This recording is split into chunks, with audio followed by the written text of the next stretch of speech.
నమస్తే, నేను మీ మాధురి. ఈరోజు మనతో పాటు ఉన్నారు ఎస్ వినాయకనాథ్ గారు, astro psychologist. Hello sir. Sir,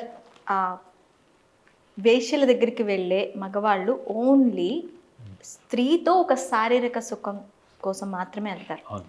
so వీళ్ళు అక్కడికి వెళ్ళిన తర్వాత వాళ్ళతో ఒక ఎమోషన్ కనెక్షన్ ఏమి ఉండదు. కంప్లీట్గా ఒక డోర్ మ్యాట్, ఒక టిష్యూ పేపర్ లెక్కనే చూస్తారు వాళ్ళని.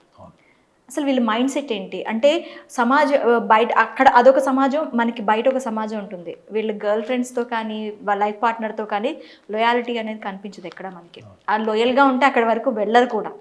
సో ఎథిక్లెస్గా ఎందుకు ఉంటున్నారు? అసలు వేశ్యల దగ్గరికి వెళ్ళే అవసరం ఏముంది వాళ్ళకి? అంటే మీకు ఒక విషయం చెప్పాలి ఏంటంటే, వేశ్యల దగ్గరికి వెళ్ళే వాళ్ళందరూ మీరు ఇందాక అన్నారు కదా, ఆల్రెడీ గర్ల్ ఫ్రెండ్తో రిలేషన్లో ఉన్నవాడు, లివ్ ఇన్ రిలేషన్షిప్లో ఉన్నవాళ్ళు, సంప్రదాయబద్ధంగా పెళ్లి చేసుకునే వాళ్ళు కూడా వెళ్తారు. సో వీళ్ళందరూ వెళ్ళి ఇక్కడ ఏదో జీవిత భాగస్వామి దగ్గర, గర్ల్ ఫ్రెండ్ దగ్గర లేని సుఖం ఏదో అక్కడేదో ఉంటుంది. అక్కడికి వెళ్ళిపోయిన తర్వాత అసలు ఒక పతాక స్థాయి పర్ఫార్మెన్స్ చేయడానికి వెళ్తారు అని మీరు అనుకుంటున్నారా? మరి వాళ్ళు ఎందుకు వెళ్తారనే జిజ్ఞాస మీకు ఉంటుంది. సో రీసెర్చ్ ఇన్ఫర్మేషన్ చెప్తుంది ఏంటంటే, చాలామంది మగవాళ్ళు ఎమోషనల్ లోన్లీనెస్, ఎందుకంటే మీకు ఆల్రెడీ మ్యారేజ్ అయింది కాబట్టి మీకు అర్థమవుతుంది. మగవాళ్ళకి ఎమోషనల్ లోన్లీనెస్ అంటే వాళ్ళ భావోద్వేగాల్ని వాళ్ళకు నచ్చినట్లు పంచుకోలేనటువంటి జీవిత భాగస్వాములు, అది గర్ల్ ఫ్రెండ్ కావచ్చు, లైఫ్ పార్ట్నర్ భార్య కూడా కావచ్చు. అంటే వీళ్ళు కోరుకునేలాగా కోరికలు తీర్చలేనటువంటి పార్ట్నర్స్. వీళ్ళు అంటే సెక్స్ అనగానే అక్కడ కేవలం physicality, prostitution is just physicality, money and muscle. వ్యభిచారం అంటే ఏంటి? Money and muscle, no emotion, zero emotion. It is absolutely enticement, ఒక టైప్ ఆఫ్ ఎంటైస్మెంట్ అది. అలాంటిది వీళ్ళు అక్కడికి వెళ్ళి ఏం చేస్తారు? వీళ్ళు ఏదో చాలామంది ఇట్లా రెడ్ హ్యాండెడ్గా పట్టుబడిన వాళ్ళు, మగవాళ్ళు, వాళ్ళ భాగస్వాములు అందరూ బాధపడుతుంటారు, మాలో లేనిది ఏముంది అక్కడ, మాకు అంత అందం లేదా, మాకు అంత లుక్స్ బాగాలేవా, మేమేం తక్కువ అని చెప్పి వీళ్ళు కూడా అలంకరణ, వీళ్ళు జిమ్లకు వెళ్ళడం, ఫిట్నెస్ చేయడం, కొంతమంది, అందరు కాదు, వాళ్ళ భర్తల్ని ఇంప్రెస్ చేసుకోవడమే పాపం వాళ్ళు చేస్తారు. Impress their partners and their boy friends.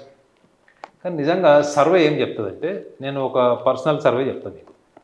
INTUC, Indian national trade union Congress అని 2002-2003లో ఒక ప్రాజెక్ట్ చేసింది.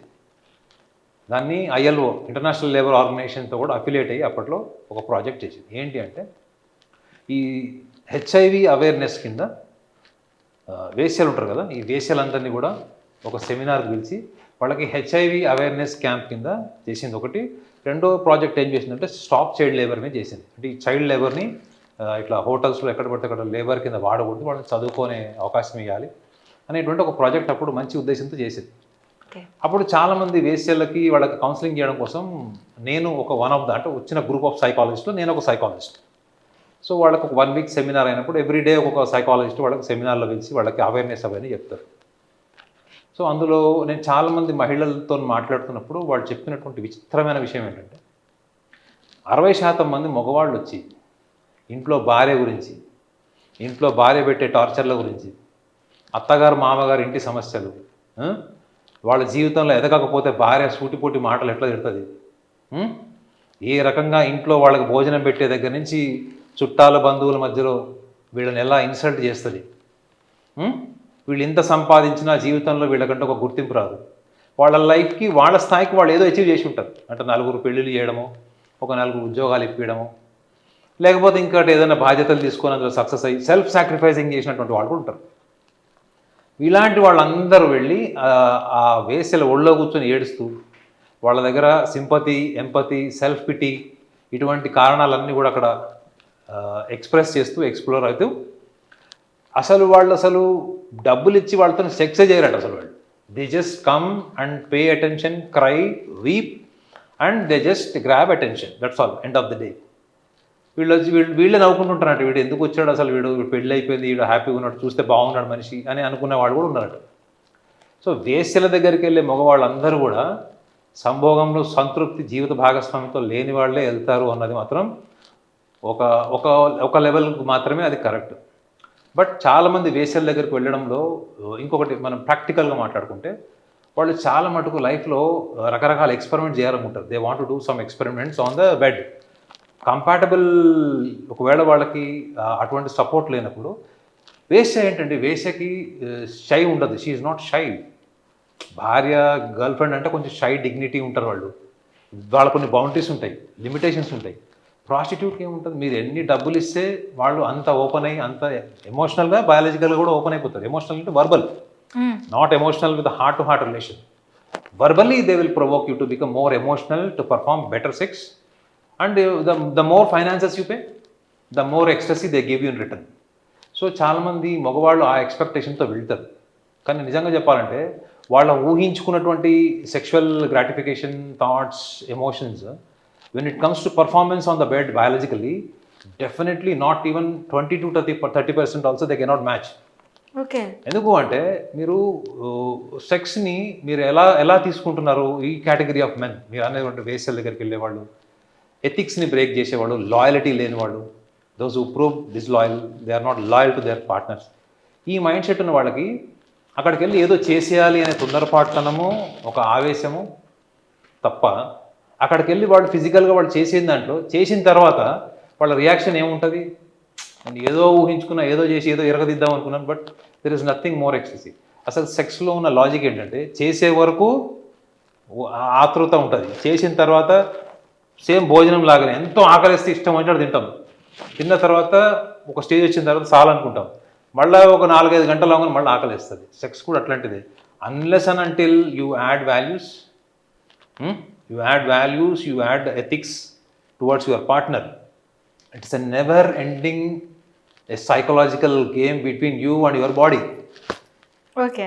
అర్థమేనా? ఈ శరీరం ఎప్పటికి కూడా బౌండరీస్ లేకుండా మీరు విచ్చలవిడిగా విశృంఖలత చేస్తే, సో దానికంటూ ఒక సాచ్యురేషన్ ఎండ్ అన్నది ఎంత వయసు వచ్చినా ఉండదు. మీరు చూడండి, ఒకప్పుడు 40 ఏళ్ళు దాటిన వాళ్ళకి సాచ్యురేషన్ ఉండేది. ఒక 50 years దాటిన తర్వాత వాళ్ళందరూ కూడా వైరాగ్య ధోరణులు ఉండేవాళ్ళు, కుటుంబ బాధ్యతలని రకరకాల ఎక్స్పెరిమెంట్స్ చేసేవాళ్ళు, అంటే వాళ్ళ ప్రొఫెషన్కి సంబంధించి.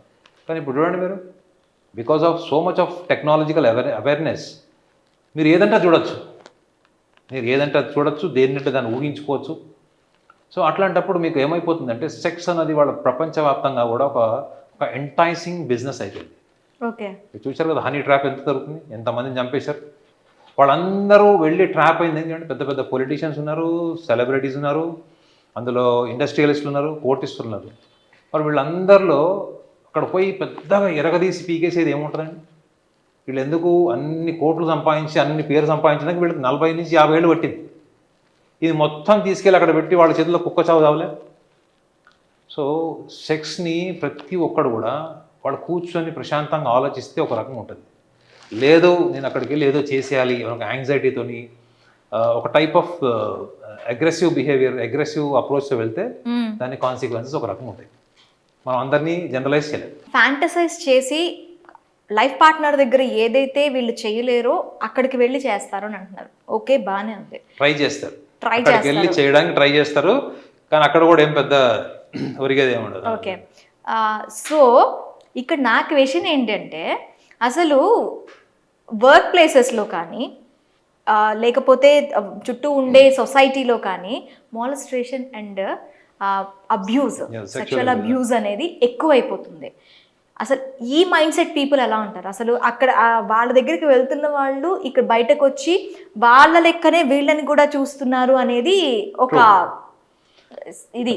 మీరు ఆల్మోస్ట్ మీరే అందులో ఒక కన్క్లూజివ్ పాయింట్ కూడా చెప్పారు. ఏంటంటే, if I have a degraded opinion, degraded perception towards women, I can do anything. I will be only searching for an opportunity to molestate a woman or to attempting for a rape. అంటే ఏంటి, నాకు ఒక మహిళ మీద కానీ లేదా మహిళల మీద వర్క్ చేసే అమ్మాయిలు వీళ్ళందరూ కూడా ఈజీగా పడిపోతారు, వీళ్ళు డబ్బు కోసం పనిచేస్తున్నారు కాబట్టి డబ్బుతో నేను వీళ్ళని ట్రాప్ చేయొచ్చు అనే మైండ్ సెట్ ఉన్నవాళ్ళు చాలామంది ఆ కేటగిరీలో అవకాశం కోసం ఎదురు చూసి, ఒకవేళ అవతల వాళ్ళు బలహీనంగా ఉన్నారు, వీళ్ళ దగ్గర వాళ్ళకి ఏదైనా పని ఉంది, వీళ్ళు సుపీరియర్ స్టేజ్లో ఉన్నారు, అథారిటేటివ్ స్టేజ్లో ఉన్నారు, సో అట్లాంటప్పుడు వాళ్ళు హెల్ప్ తీసుకోవడానికి వచ్చినప్పుడు మీరు అన్నట్టు ఇటువంటి మాలస్టేషన్ జరిగినటువంటి కేసెస్ ఎక్కువ ఉన్నాయి. రెండోది అవతల వాళ్ళ వీక్నెస్ కూడా వీళ్ళ కంట్రోల్ ఉంటుంది. ఓకే. వీళ్ళు బయటకు పోయి చెప్పలేదు. Point number 1. ఇంకొకటి ఏంటంటే అసలు డిగ్రేడెడ్ పర్సెప్షన్, అంటే అసలు ఆడవాళ్ళ మీద చులకన భావం. ఎందుకంటే వీళ్ళు చూసేవన్నీ అలాంటివి ఉంటాయి, విజువల్స్ కానీ వీడియోస్ కానీ అలాంటివి ఉంటాయి. కాబట్టి ప్రతి ఆడవాళ్ళలో ఆ విజువల్స్లో వీడియోలో వాళ్ళు డబ్బులు తీసుకొని చేసినటువంటి పర్ఫార్మెన్సెస్ని వీళ్ళు ఊహించుకుంటారు అక్కడ. Okay. And they even get in to risk factor, అంటే ఒక ట్రయల్ చేస్తారు. అంటే ముందుగా మాలస్ట్రేషన్ అటెంప్ట్ రేట్స్ కంటే ముందుగానే వాళ్ళకు ఒక పర్వర్షన్ ఉంటుంది, ఒక టైప్ ఆఫ్ వీక్నెసెస్ ఉంటాయి. ఆ వీక్నెసెస్ని వాడు ఆ టైంలో బాగా క్లోజ్గా ఇంటిమేట్ ఉన్న రిలేషన్స్లో మాత్రమే వాడు ఎక్స్పెరిమెంట్ చేస్తాడు. ఇది ఆల్రెడీ జర్నల్స్ ప్రూవ్ చేసినవి ఏంటంటే చాలామంది మాలస్ట్రేషన్ అయిన అమ్మాయిలు, రేప్ అటెంప్ట్ అయిన వాళ్ళు, రేప్ చేయబడిన వాళ్ళందరూ కూడా వాళ్ళ known people, relatives, close associates, వాళ్ళ ఫ్యామిలీ మెంబర్స్ మధ్యలోనే నలిగిపోయారు అన్నది కూడా ఒక సర్వే ఉంది. More than 67%. Okay. It is survey report. So ఎందుకు అంటే ఒకవేళ ఏమైనా బై మిస్టేక్ దొరికారనుకోండి, వీళ్ళు తప్పించుకోవడానికి ఒక మార్గం ఉంటుంది. అది అక్కడక్కడ మ్యూచువల్గా ఏదన్నా ఒక సెటిల్మెంట్ చేసుకుందామని అతి విశ్వాసం, ఓవర్ కాన్ఫిడెన్స్ కూడా ఉంటుంది. వీళ్ళేమి తెలివి లేక తొందరపడుతుందని చేయరు, చాలా క్రిమినల్గా సైకలాజికల్ గేమ్ ప్లే చేస్తారు. వీళ్ళు ఎక్కడ దొరకకుండా ఉండడానికి గ్రౌండ్ కూడా చేసుకుంటారు. సో అలాంటి వ్యక్తులకి మనం వాళ్ళ మైండ్ సెట్ ఏంటి అంటే they have no value for the women, they don't have even self respect. రేపు పొద్దున్న నేను ఒకవేళ దొరికిపోయాను, రేపు పొద్దున్న నేను 10 మందికి నేను ఆన్సర్ చెప్పుకోవాల్సి వస్తే వాళ్ళ కాళ్ళు పట్టుకొని ఏడ్చి ఆ టైంకి తప్పించుకొని మళ్ళీ ఇంకొక ప్లేస్కి వెళ్ళినప్పుడు మళ్ళీ అదే చేస్తారు. సో ఈ మాలస్ట్రేషన్ అటెంప్ట్ రేప్ చేసిన వాళ్ళు రిపీటెడ్గా చేశారు అనేది కూడా ఒక సర్వే ఉంది. ఓకే. అంటే ఒక వ్యక్తి ఒకసారి చేసి మళ్ళీ రిఫ్లెక్ట్ అయ్యి గిల్ట్తో మళ్ళీ మారాడు అంటే మ్యాక్సిమం ఒక 3 to 7% ఉంటే, more than 67% people repeated attempts చేసిన వాళ్ళే ఉన్నారని కూడా ఒక సర్వే చెప్తుంది. సో వీళ్ళ మైండ్ సెట్లో ఏంటంటే రిఫ్లెక్టివ్ లెర్నింగ్ ఉండదు, అంటే తప్పు నుంచి నేర్చుకునే లక్షణాలు ఉండవు, సోషల్ గిల్ట్ ఉండదు, ఆపర్చునిటిజం ఉంటుంది. అట్ ద సేమ్ టైం వీళ్ళకి డిగ్రేడెడ్ పర్సెప్షన్ టువర్డ్స్ ఉమెన్ ఉంటుంది. ఈ లక్షణాలు ఉన్న వాళ్ళందరూ మన చుట్టుపక్కల రోజు తిరిగే వాళ్ళ మధ్యలోనే ఉంటారు. విచిత్రం ఏంటంటే కార్పొరేట్ అపీరెన్స్లు ఉంటారు, చాలా జెంటిల్మెన్ లాగా ఉంటారు, రకరకాల నీతులు, వాల్యూస్ కూడా చెప్తారు. But when it comes to opportunity వాళ్ళ అన్కాన్షియస్ రిప్రజెంట్ చేస్తారు సిచ్యువేషన్. సో ఆటోమేటిక్గా సిచ్యువేషన్స్ డామినేట్ చేస్తాయి వాళ్ళు. Okay sir, thank you very much.